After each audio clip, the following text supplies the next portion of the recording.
Now this is lecture 11th, class 11th, chemistry. In this lecture we will discuss about the topic of Avogadro law या Avogadro's hypothesis law. Yes, sometimes it is also known as the Avogadro principle.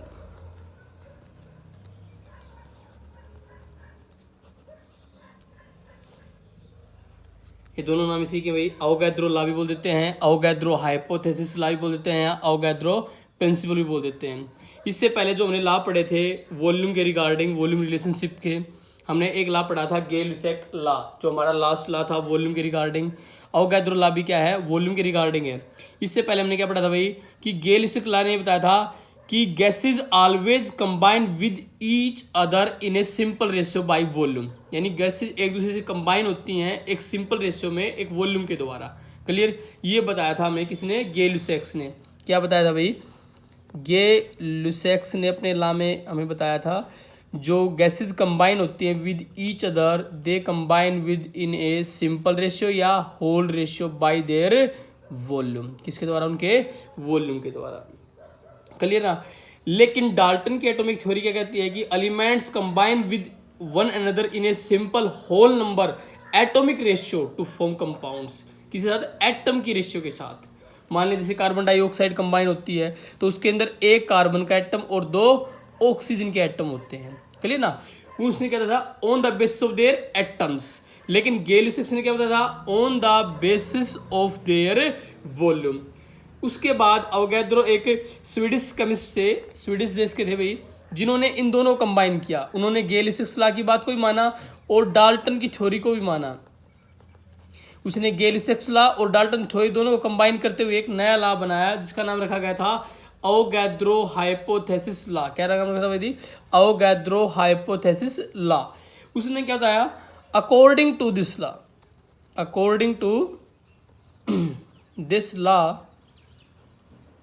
equal volume of all gases contain equal number of molecules under the similar conditions of temperature and pressure. तो Avogadro ने जब इन दोनों के अलावा combine किया तो उन्होंने क्या बताया कि गे-लुसेक्स लॉ की बात भी ठीक है और डाल्टन्स की जो बात है वो भी ठीक है। उसने इन दोनों लॉ को कंबाइन करते हुए एक नया लॉ बनाया जिसका आप कंबाइंड लॉ बोलते हो, Avogadro combined law, which is made up by the combination of Gay Lussac and Dalton's atomic theory. तो उसने क्या बताया अवोगाद्रो ने, according to this law equal volume of all gases contain the equal number of molecules under the similar conditions of temperature and pressure. यानी अगर temperature और pressure की condition same रहेंगी तो सभी गैसेज के जो, अगर उन गैसेज का वॉल्यूम इक्वल है तो उनके मॉलिक्यूल की संख्या भी क्या होगी, इक्वल होगी। कैसे भाई, अगर हमारे पास दो कंटेनर है, एक कंटेनर हमारे पास ये है जिसके अंदर 5 लीटर क्या है हमारी हाइड्रोजन गैस है।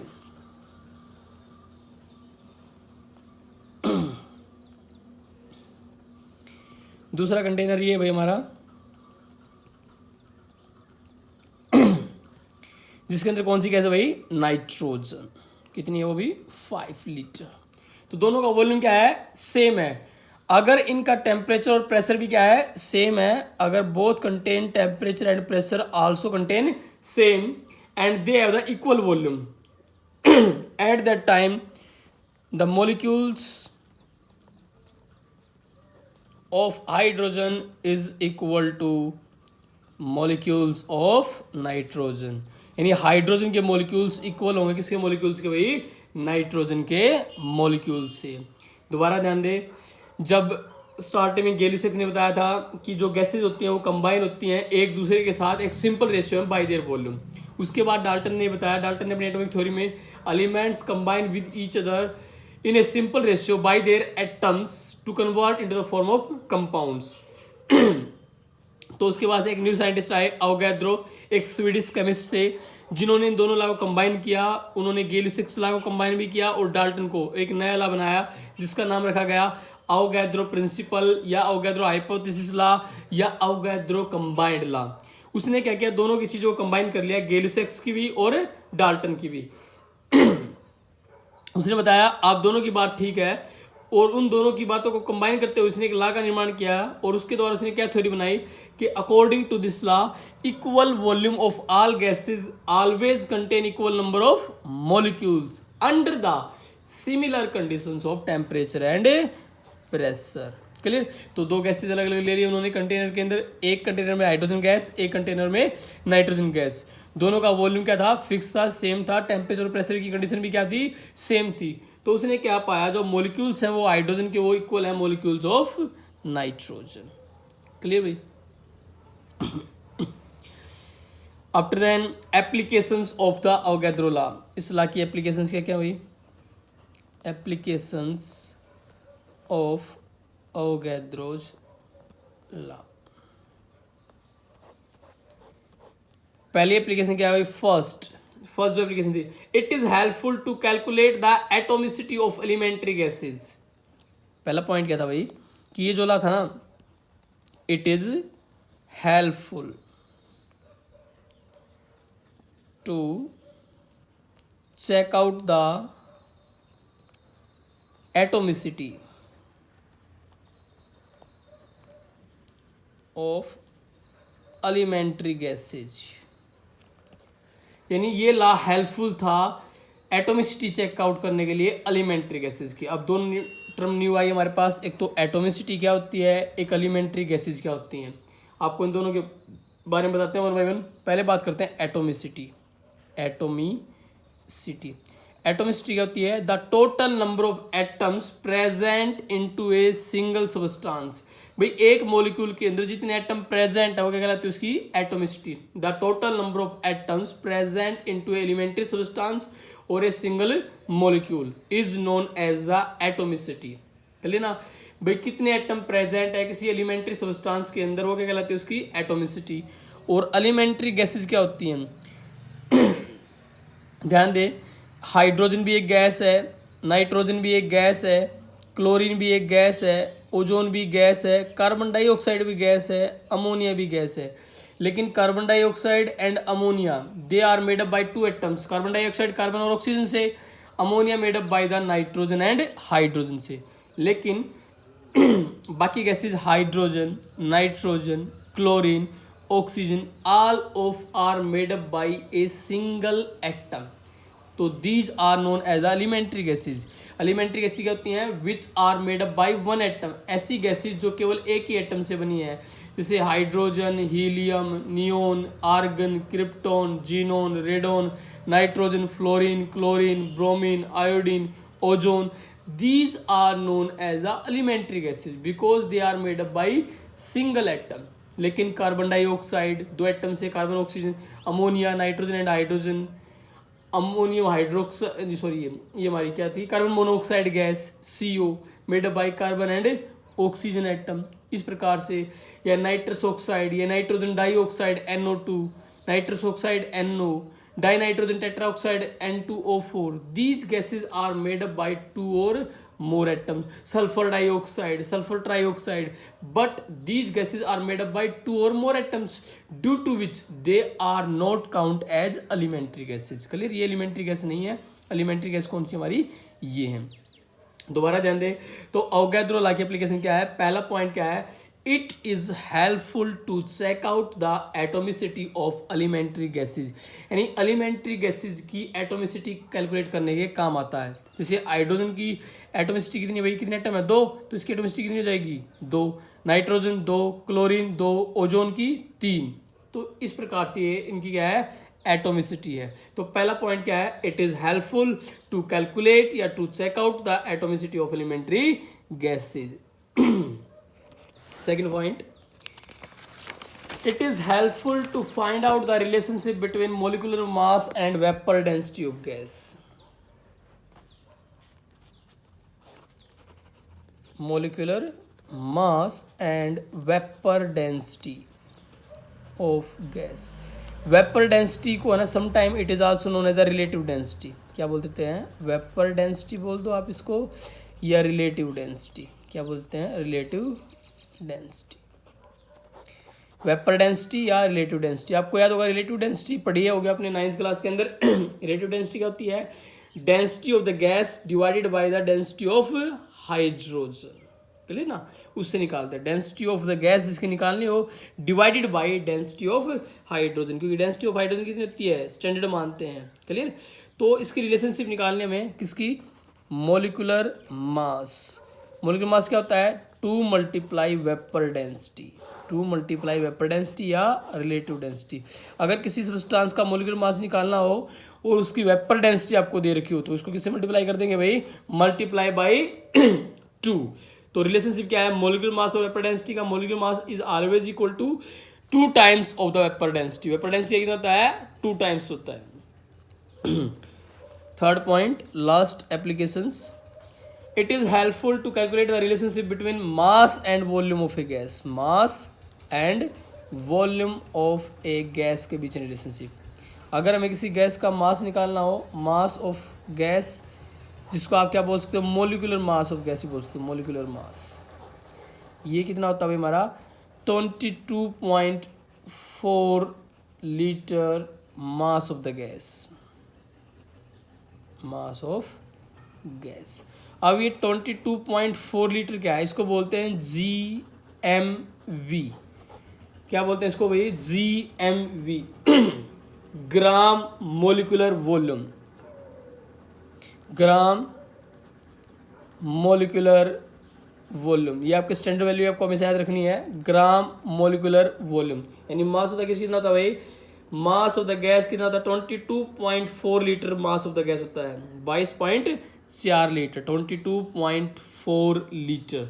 It is the standard value. कितनी होती है भाई? Standard value which is known as the gram molecular volume, और which is measured at STPP बोल सकते हो आप इसको, या NTP यानी स्टैंडर्ड टेम्परेचर प्रेशर या normal temperature pressure. This value is calculated at the standard base, तो that's why it is sometime it is known as the STP standard temperature pressure या NTP नॉर्मल टेम्परेचर प्रेशर। इसके ऊपर ये value निकाली गई है।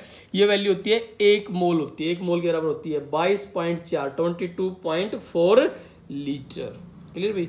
This is the third application of Avogadro law. Now we are talking about the relative atomic mass, यानी molecular मास के concept के बारे में पढ़ेंगे हम।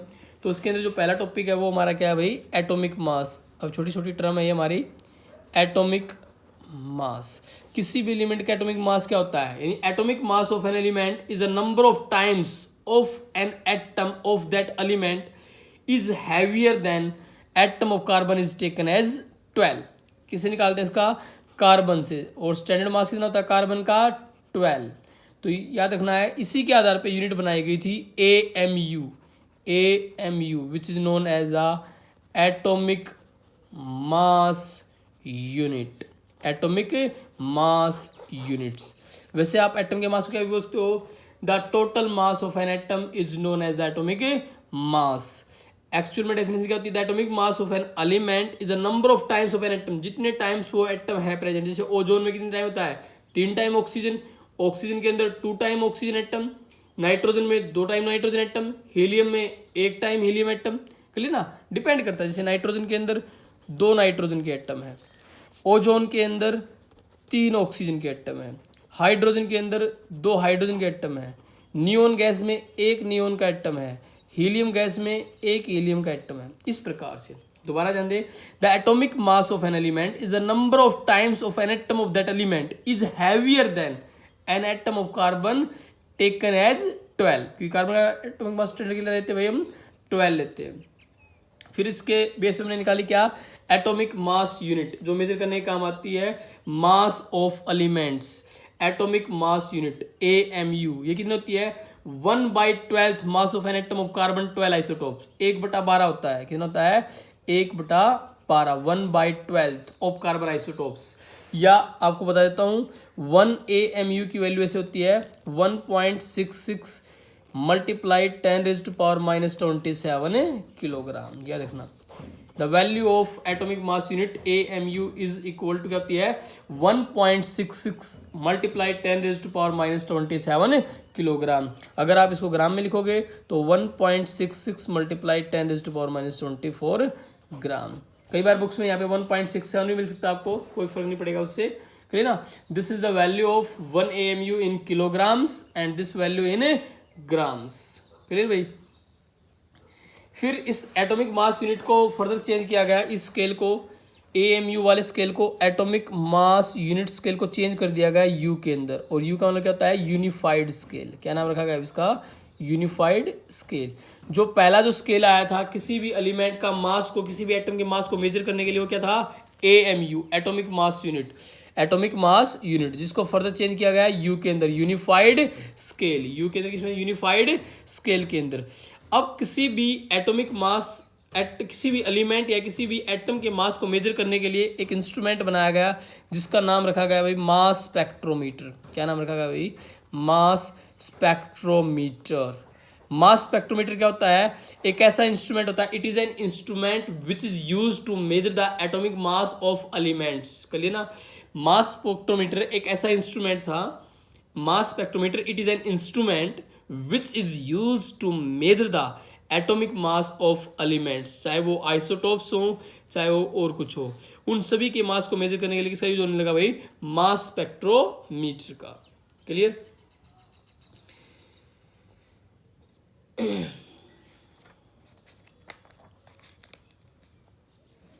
उसके बाद नेक्स्ट वन टर्म आई हमारी भाई ग्राम एटॉमिक मास। ग्राम एटॉमिक मास, ग्राम एटॉमिक मास। अब तक तो जो एटॉमिक मास था it is measured into the first scale क्या था AMU scale, atomic mass unit scale. उसके बाद कौन सा स्केल आया, यूनिफाइड स्केल U। उसके बाद एक नया स्केल आया गया जिसका नाम रखा गया ग्राम एटॉमिक मास।